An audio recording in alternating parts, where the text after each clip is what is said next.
teratología y todo lo que implica, ¿no? En cuanto a los teratógenos, qué es lo que causan, etcétera. Entonces vamos a empezar con cosas conceptuales. Entonces, en cuanto a la teratología, la vamos a definir como una ciencia. Si ustedes buscan las etimologías, pues van a ver que teratos significa monstruo y pues logía pues es estudio de, ¿no? Entonces, pues ya saben que en las eras antiguas, todos aquellos personas que no eran normales, digamos entre comillas, pues los llamaban monstruos, ¿no? Por ejemplo, en la Edad Media, que escondían a aquellas personas que salían sindromáticas, que tenían algún defecto en el crecimiento, que salían sin algún miembro, etcétera, pues eran catalogados como monstruos, ¿no? Entonces así se quedó en cuanto pues a la etimología. Actualmente pues sabemos que no es que sean monstruos, ¿no? Sino que hubo alguna cosa, algún efecto en el desarrollo pues que hizo que se pudieran desarrollar de manera óptima, pero no son monstruos, ¿no? Entonces, bueno, vamos a definir a la teratología como la ciencia encargada de estudiar las malformaciones congénitas, sus causas, su frecuencia, su incidencia y todo, ¿ok? Entonces, eso va a ser lo que vamos a estudiar en la teratología. Entonces, ahora sabemos qué es la teratología, pero ¿qué es el principal agente, el causante de que haya estas cosas? Pues son los teratógenos, ¿no? Y tenemos que la definición de teratógenos va a ser toda aquella sustancia o agente capaz de causar una malformación congénita. ¿De acuerdo? En cuanto a sustancias, pues nos vamos a referir a todas aquellas que sean tanto fármacos, pues no sé, bebidas, cosas inhaladas, drogas, todo aquello que sea sustancia, elemento.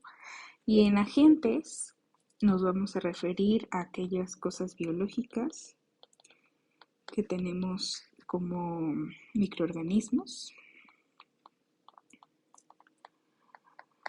o sea, seres vivos, ¿no? Que son capaces de causar una malformación congénita, ¿no? Porque teratología, pues son malformaciones congénitas. Entonces, sabemos que las causa, vamos a definir que es una malformación congénita.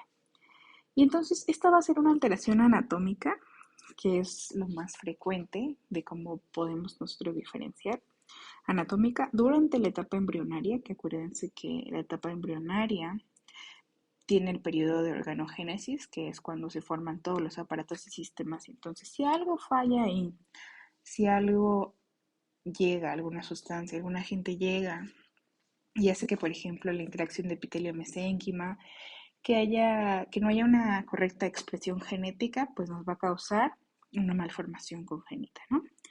Y esto pues se va a traducir en alteraciones anatómicas, así como cuáles. Recientemente vimos la génesis renal, por ejemplo, que es anatómico, ¿no? Tenemos la comunicación interauricular, comunicación interventricular. Muy al inicio del curso vimos todas aquellas relacionadas con el sistema nervioso central, como espinas bífidas, defectos en el cierre del tubo neural que causan acrania, o microcefalia, hidrocefalia, todas esas cosas están causadas en la etapa embrionaria, ¿no? Y pues que obviamente van a ser causadas por un teratógeno. Luego, también encontrarán que hay la definición de malformación o alteración genética. ¿Y cómo es que nosotros vamos a diferenciar una malformación o alteración genética de una congénita? Pues lo que va a pasar es que en la genética es una alteración funcional, más bien fisiológica, que está ocasionada por una información genética alterada de los progenitores, o sea que por culpa de los papás, así salió el producto. ¿Y a qué nos referimos con este tipo de alteraciones funcionales? Pues no sé si han escuchado ustedes como por ejemplo del tamiz neonatal, que se practica en los primeros 7 días de nacidos, pues ahí vemos si por ejemplo sale con diabetes mellitus nuestro fetito, si tiene fenilcetonuria, por ejemplo, cetonuria, si tiene hipotiroidismo congénito, por ejemplo, una alteración funcional fisiológica que es transmitida, ligada al cromosoma X, porque la mamá lo trae. ¿Cuál se les viene a la mente? Les doy 3 segundos para que adivinen. Una que fue muy famosa allá en Rusia en el siglo pasado, ¿no? Bueno, la hemofilia, ¿no? Que realmente no es una cosa anatómica que nosotros podamos ver, sino más bien afecta la fisiología y en este caso la coagulación, ¿no? Entonces, espero que les haya quedado claro esta diferencia entre una malformación congénita y una malformación o alteración genética. Una vez que ya sabemos estos conceptos, pasamos a los principios generales de la teratología. ¿Y estos qué? ¿Qué rayos hacen aquí? Pues son tres principales. La dosis y vía de administración, los periodos críticos o el tiempo de exposición y la susceptibilidad genética. Entonces lo que va a pasar aquí es que en cuanto a dosis, pues obviamente nos vamos a referir a una cantidad, ya sea de una sustancia, pues cantidad recibida de una sustancia en un periodo de tiempo determinado.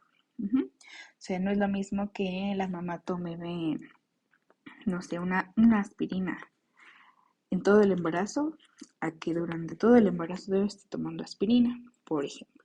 O no es lo mismo que por causas de fuerza mayor reciba una dosis de radiación de una radiografía a que esté expuesta a radiación continua la mamá durante todo el embarazo, por ejemplo.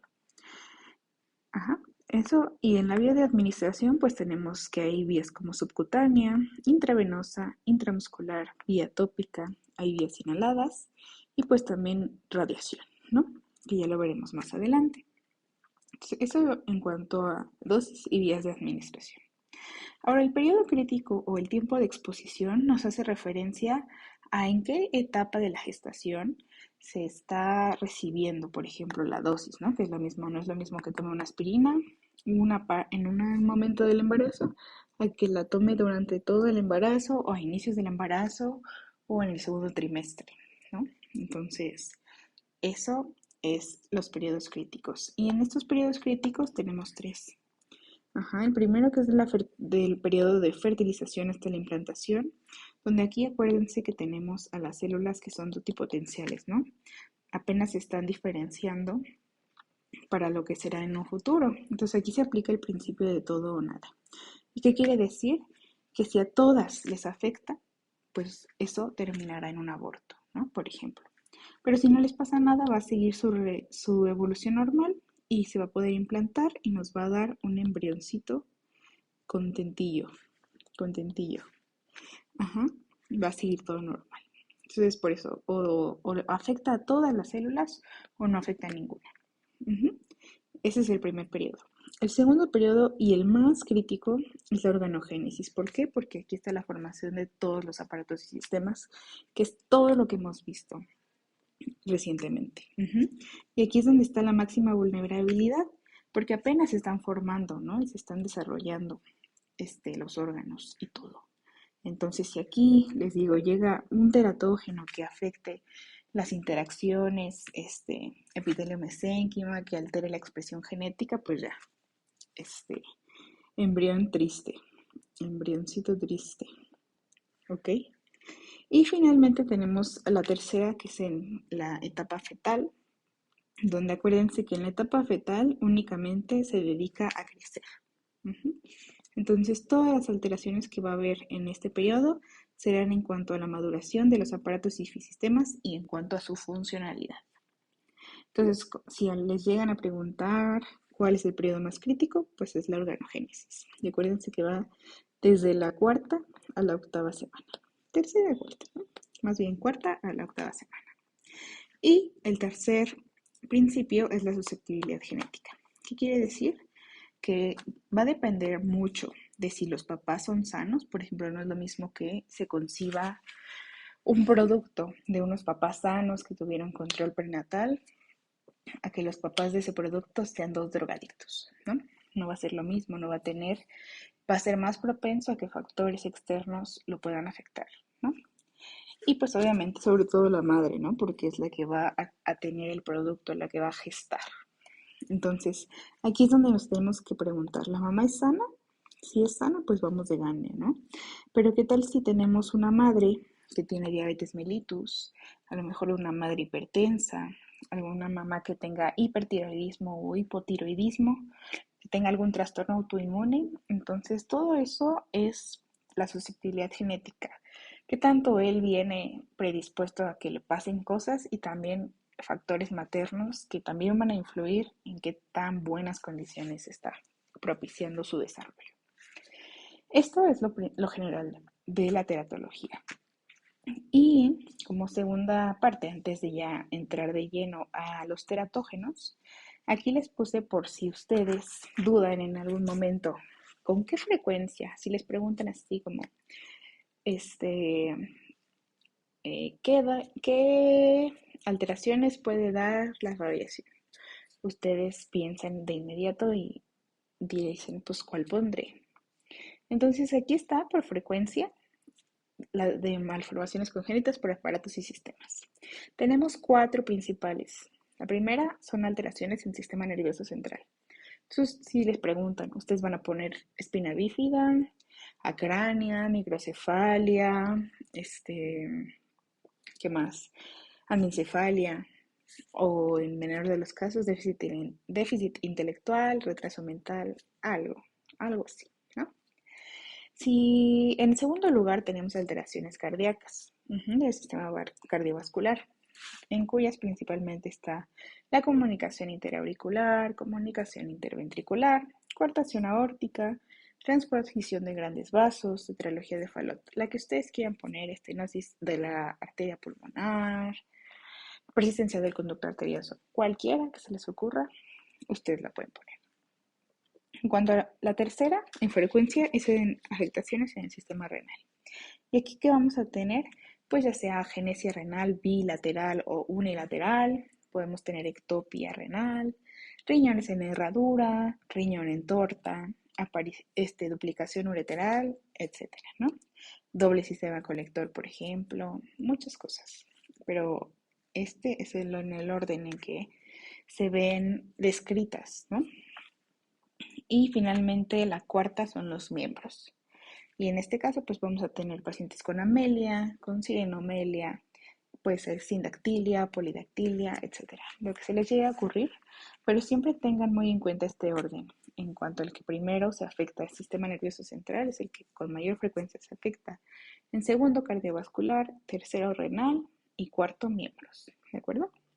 Entonces, voy a hacer aquí y ahorita ya les voy a dar todo teratógenos. ¿Vale?